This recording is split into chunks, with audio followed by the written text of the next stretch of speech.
माझ्याकडून पहिल्याच प्रयत्नामध्ये पुरणपोळी कडक झाली होती, दगडासारखी कडक झाली होती. तर ते कशामुळे झालं की मी डाळ कमी शिजवली होती, म्हणजे अशी हाताने नरम होत नव्हती, इतकी कमी शिजवली होती मी ती डाळ. आणि पहिल्यांदाच करते त्याच्यामुळे माहिती नव्हतं त्यातलं काही. आता यूट्यूबला भरपूर असे व्हिडिओ आहेत, पण तेव्हा काही मोबाईल वगैरे नव्हता, त्याच्यामुळे काय पाहण्यात आलंच नाही.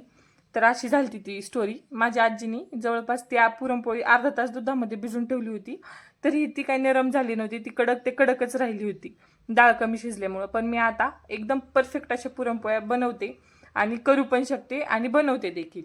तर तुम्हाला रेसिपी पाहिजे असेल तर कमेंटमध्ये रेसिपी टाईप करा, रेसिपी मिळून जाईल. तर मी आता पुरण बनवत आहे. एकदम छान असं पुरण बनलेलं आहे.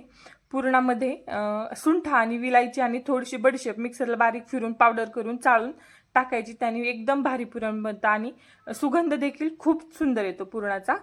अशा प्रकारे आज मी आता नैवेद्य दाख करणार आहे लक्ष्मी आईचे, तर त्याच्यामुळे पुरण बनवत होते. पुरण बनवून तयार आहे. व्हिडिओ जर आवडला असेल लाईक करा, शेअर करा आणि सबस्क्राईब करायला विसरू नका. धन्यवाद. Bye bye.